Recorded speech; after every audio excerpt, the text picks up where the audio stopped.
Welcome to Communication That Connects, where we share resources and strategies to help you communicate with clarity, with creativity, and for change and lasting impact. Today, I want to talk about crisis management. Crisis management. Now, I'm not an expert in crisis management, but I've been around some experts in crisis management, especially in times of crisis. And here's some things that I've observed that they do in a crisis. And my foundation Bible text for this is where it says in 1 Peter, always be prepared to give an answer to everyone who asks you the reason for the hope in which you have. And so 1 Peter tells us, listen, always be prepared. Like, don't ever not be prepared, especially to give an answer, right? So here's my tips for crisis. I'm not wearing my jacket today because in a crisis, you're probably going to want to take off your jacket and roll up your sleeves, all right? So here's the first thing to do in a crisis. Number one, stay calm.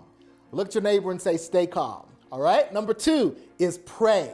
Number two is pray. Prayer is the key in the hand of faith to unlocking heaven's storehouse. You know, one of my favorite authors, Ellen White, says this. She says, when you worry, you are saying to God, this problem is too big for you. And guess what? There's no problem that's too big for God. So you've got to pray. You've got to trust God that He's got your back even in this crisis. Number three is prepare in advance. Prepare in advance. My mother used to say, if you fail to prepare, you prepare to fail. Prepare in advance. The best time to prepare for a crisis is now, is before it happens. So have a crisis preparation plan. Have a team that's already prepped to know what to do with crisis. Have a pre-designated spokesperson in your crisis. And that's brings me to the fourth point. The fourth point is designate a spokesperson. Designate someone to speak for your church, for your school, for your organization, for your conference, union, division.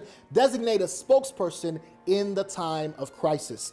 And let that spokesperson be the one that fields the questions, that appears before the public. Number five, issue a statement.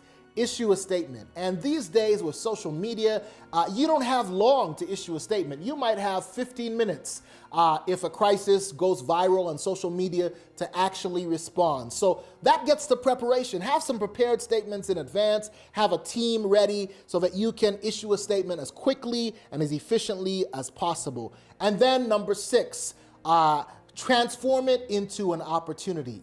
The Apostle Paul says a great opportunity has come to us all, but there is much opposition. So he's saying that whenever you're in opposition, you'll always be able to transform it into opportunity. But whenever there's an opportunity, you'll find that you'll get some opposition. So in this opposition, in this crisis, don't waste a crisis. Never waste a crisis. It's an opportunity for what you ask? To share about your organization, to share about your church, to share about your values, to say, listen, in your statement, I'm sorry this happened. Our hearts go out to the families affected. But you know what? For years, our organization has stood for this, has stood for integrity, has stood for care, has stood for community involvement. And so never waste a crisis. All right, so those are the 6 points. Stay calm, pray, prepare in advance, designate a spokesperson, issue a statement, and then transform it into an opportunity. Hope this helps. Join us next time on Communication That Connects.